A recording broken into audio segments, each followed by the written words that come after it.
Hello, today I'm going to do another interesting game from West End Games from 1985. It's a Star Trek theme. It's actually the crew of the original series, mainly. It doesn't really tie into Star Trek 3, the Search for Spock, other than, the crew. But a lot of the theme is kind of like the original theme. It's 3 Solitaire games in one. I guess that's probably why they call it Star Trek 3. The cover's pretty straightforward. Definitely gives you the Star Trek look. The back of the box gives you a pretty good synopsis of the 3 games. There's the Kobayashi Maru, which will be the focus of this how to play review. Starfleet Academy's most rigorous and demanding test. The Kobayashi Maru test has been beaten only once by Cadet James C. Kirk. He won by cheating, although I think you would disagree. Now you are faced with the same challenge. You can play against the unchanged Starfleet version or against Kirk's reprogrammed one. The first is unbeatable. Even the tamer version is no walkover. Then there's the Sherwood Syndrome situation on the medieval planet Singrail. A Federation sociologist has betrayed the Prime Directive and elevated a feudal lord to planetary dictator. Enterprise's mission: depose him without using advanced technology. And then lastly, Free Enterprise, the trade-mad Glista, a wealthy and advanced race, have said they will join whichever culture proves the superior trader. So for 2 frenetic weeks, the crew of the Enterprise must outguess, outtrade, and outsmart the Klingons. Includes 3 short rules booklets, 3 maps, 400 counters, decimal die, plus counter tray, with luck on lid and game box. So there's a lot in the game. A little more theme to set up the Kobayashi Maru. The purpose of this test is to complete a rescue mission under most difficult conditions. Please assume that all occurrences are real and act accordingly. Your performance on this test can be the difference between a career in the Starfleet and the end of your stay at the Academy. So it's set up, you can do either the full version or the Kirk modified version. First you have this sheet that basically gives another brief synopsis of the 3 games.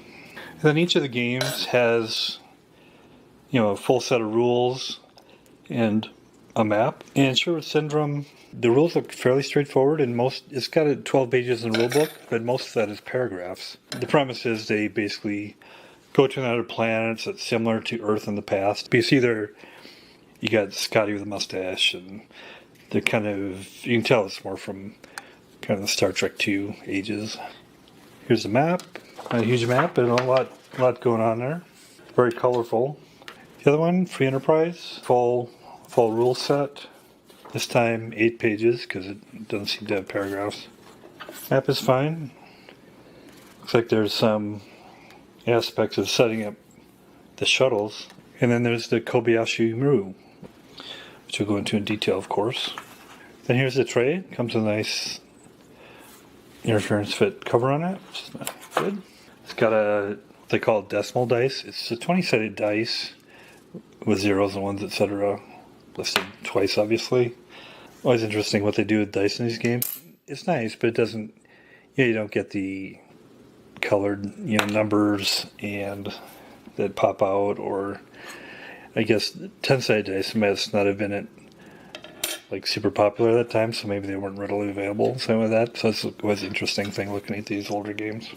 Good mix, 400 counters. For all 3 games I have them in here, of course. This is Kobayashi Maru up here. And I tend to clip or round the counters and makes it a little bit nicer, but they're good. For the Kobayashi Maru, there's 100 counters. This is all of them. These are the unique ones here. Of course, here's the indicator for the Enterprise. And then for the different crew, Uhura, Chekhov, security guy, Saavik, Sulu, McCoy, Spock, Scott. The only thing that indicates it's really from Star Trek 3 is this Saavik of Star Trek 3. And these are various status markers: hull, power level, air supply, DEFCON phase, different computer status, scout, asteroid beacon, indicators of the tactic, Coromite maneuver, warp 8, hidden asteroids, dead stop, just warp, and so. And these are That's the Kobayashi Maru. These are a few boys. On the back of these, they're green because you randomize these with a different, green reading markers. That's the way they're randomized. And these are Klingon ships, a dummy marker. These are different types of ships. Some battle markers, plasma bolt, cloud effect. A couple more status of systems up and damage. These are battle damage markers, damage 1 through 4. So the readings effects, flare sensor radio, flare radio computer. This is systems effects. Flare sensor computer, asteroid, cloud, Kobayashi engine, mind +2, +1, 0. A ghost artifact that it's nothing. Just remove it when you see it. Homer 2, Homer 3, Homer 1. These are radio homers. Beacon, Klingon Scout, lifeboat from the Kobayashi Maru. One is a fast pickup, and one you take one casualty. There's the map. A lot of information here. A lot going on here. This is a three-dimensional kind of tracker of where ships are.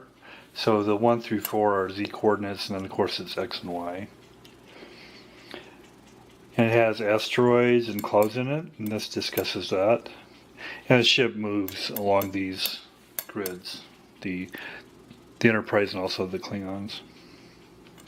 This talks about how do you move the Klingons.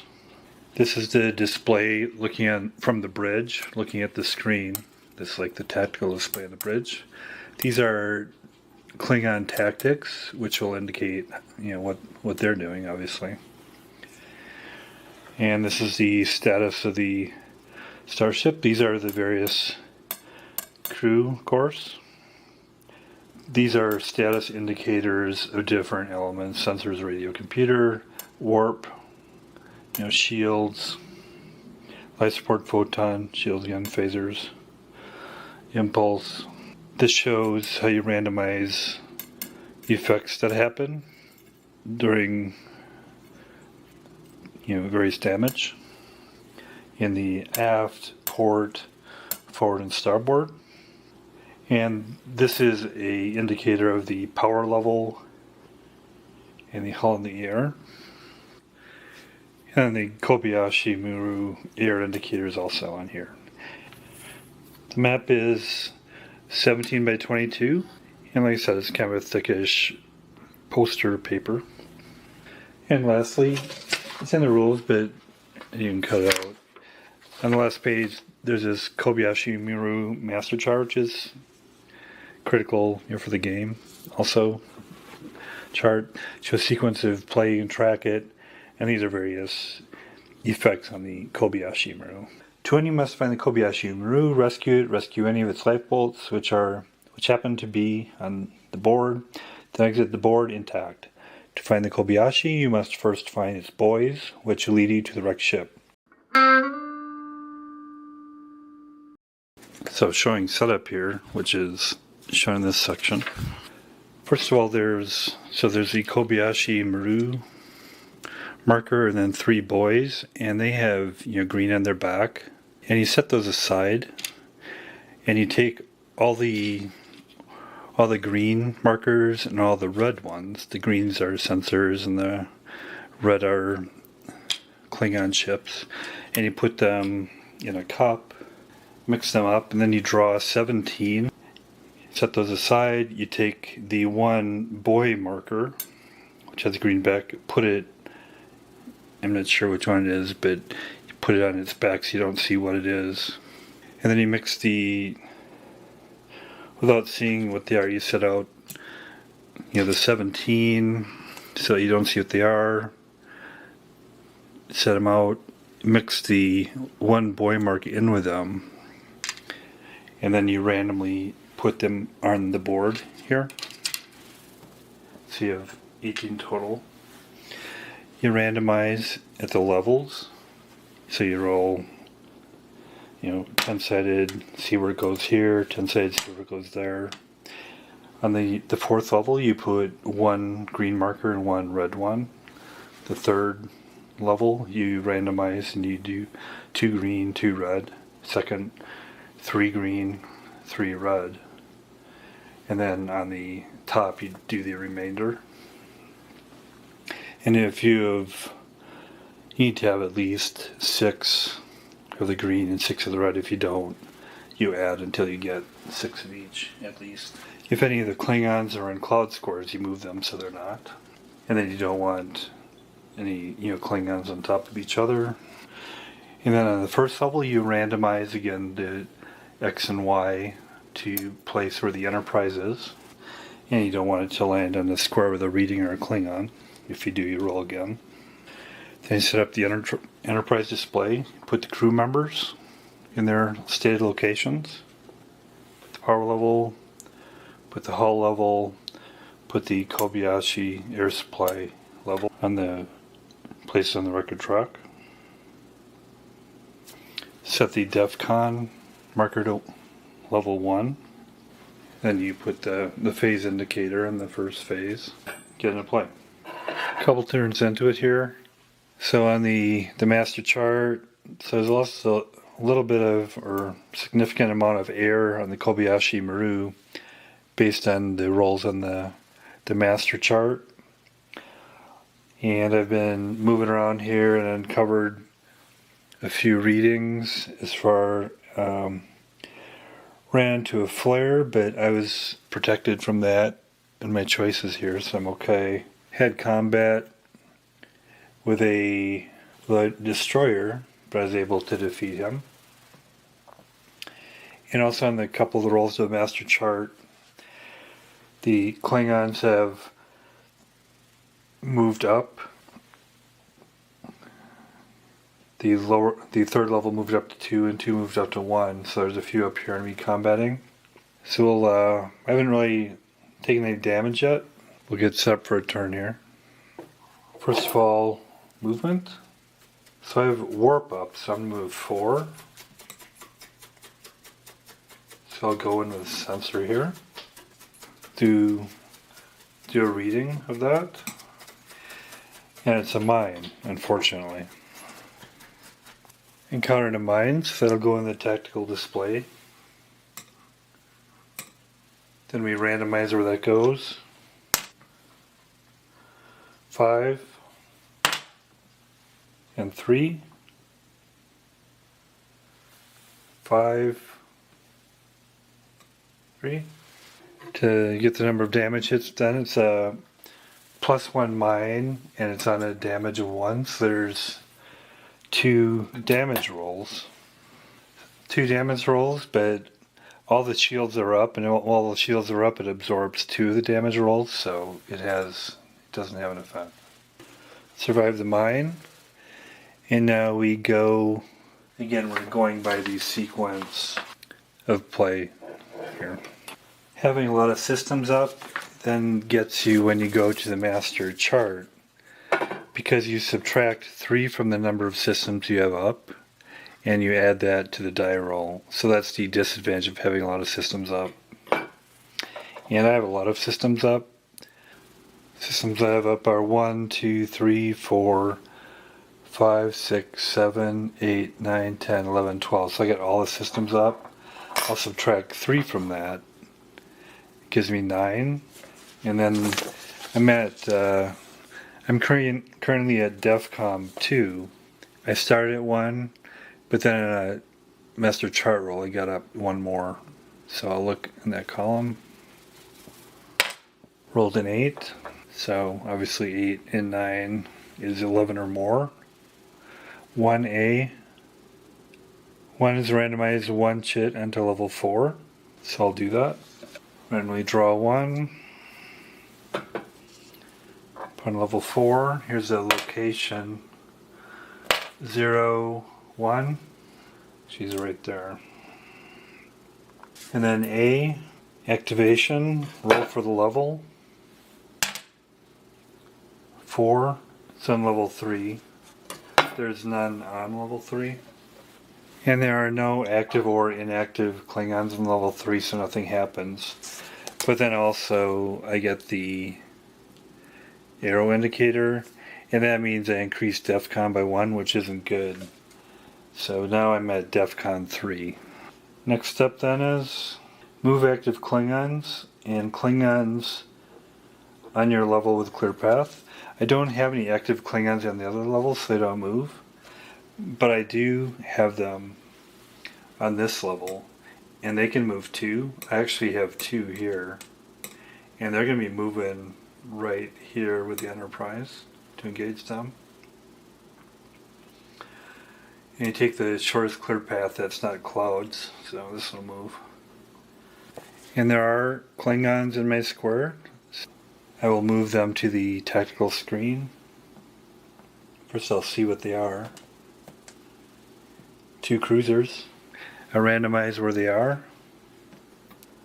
2, 3.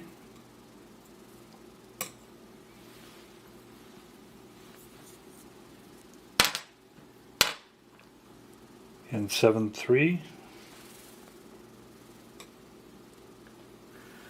That's where the Klingons are now. We see what tactics they're doing.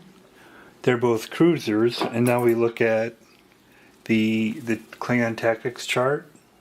Roll for the first one. His tactic is he's going to fire his plasma bolt. Do the other one. 3 R. He moves right 1.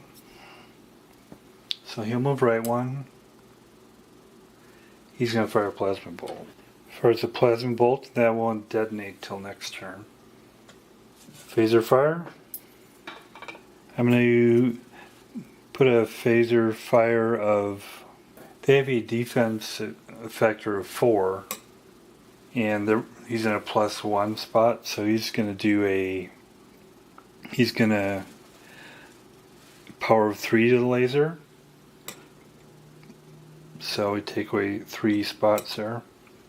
Don't know if I mentioned initially, but when I initially set up, I have all the systems up, and the power that they take are 1, 2, 3, 4, 5, 6.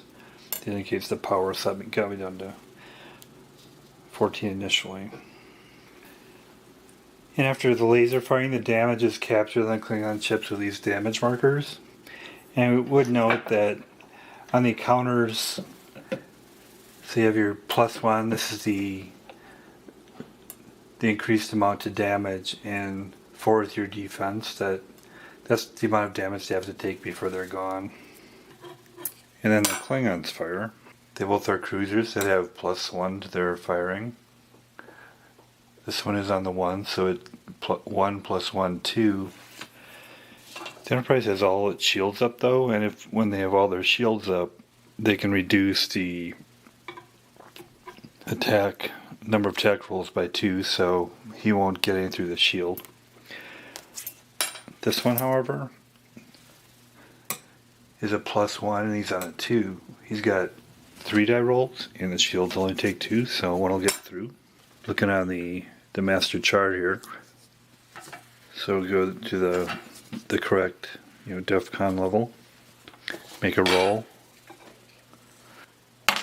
He's firing through the starboard shield here, and he got an 8, so it's a 3 power hull and impulse down. To show that the impulse is down, just remove it here. If they didn't have their shields up, the 3 hits would go to the hull. But since they have the shields up, the 3 hits go to the power. And then I'll reduce the power by 3. Some pretty significant damage there. Firing photons. The Enterprise then will fire photon, and you state which bank you're going to, and that'll be, or which kind of X coordinate. And he's going to 8, then you roll to see where it is up there. It's actually 4, hits right on there. And the way photons work, this is the pattern of hit.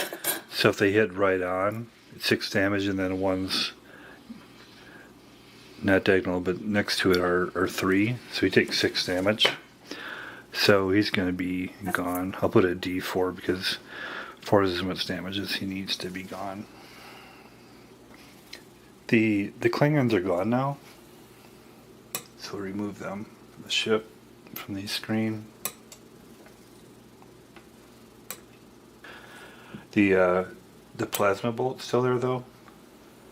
The impulse of the Enterprise is down now, so they can't move. So you won't see relative motion on the tactical screen here. See what the plasma bolt does then. Then roll on the tactics for the plasma bolt. I used a starship row. And I got a 3, which means it goes right. So it'll go here on the 0, flip over. It's +2. All the shields are up, so they absorb 2 hits, so that won't have any effect. And then we'll go back to the strategic map. Then I'll just get into one more turn. So the next system set phase, I'm going to use less power because I found using all the systems up exposed me to more damage. I'm going to have Scotty go over to repair the impulse. So when he's a turn, then they'll be brought back online. There was no damage on the systems. But I'm going to take down the photon torpedoes. I think I'll keep everything else up though, at least reducing it by 1. Do a movement. You can't do warp unless your impulse is up. So actually I can't move this turn. Then we'll do another master chart roll. We're at DEFCON 3 now, and we take the number of systems -3. So we have 1, 2, 3, 4, 5, 6, 7, 8, 9, 10. So add 7 to the roll. Got a 1, so I was probably lucky. Look on the chart at DEFCON 3, up to 8. L1, life support check, and then randomize 1 chit on level 4. I'll do randomizing the chit. Drew Klingon. 3-7. Up here's a Klingon marker now. And then we'll do a life support check. So on the life support check, if the life support system wasn't up, then we would do a crude damage check. And they're 4 aft, but it is up, so it's not an issue. Move Klingons. They stop when they get to asteroids. Okay, and that's the end of that turn. So hopefully that gives you a little bit of sense of playing Star Trek 3 from West End Games. 3 Solitaire games in 1. It's got a lot going for it, a lot of positives. It's a pretty unique game, I think, and obviously it's Solitaire, which is nice to have. You know, it has those 2 other games in it as well, Free Enterprise and the Sherwood game. A lot of aspects to it. It's, like I said, it's a bit complex, but as long as you're okay with complexity and taking a while to kind of understand how to do it, it definitely gives you a feel of, you know, being in the Enterprise and combating Klingons. Definitely recommend it because it's pretty unique and I think it's pretty well done. I think I'll give it an 8. Thanks for your time.